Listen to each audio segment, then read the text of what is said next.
सैयदना अबू बकर सिद्दीक़ रज़ियल्लाहु अन्हु की दुआ है एक बड़ी प्यारी, चाहें तो आप भी मांगे। अल्लाहुम्मा बसुत लिया दुनिया व ज़ाहिदनी फ़ीहा। अल्लाहुम्मा उबसुत, ए अल्लाह दुनिया को मेरे लिए बिछा दे, बसीत,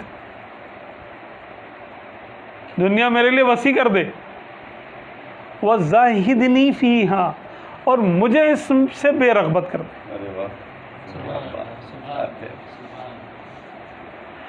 अब आपकी दुआ कबूल हुई, खिलाफत मिली आपको।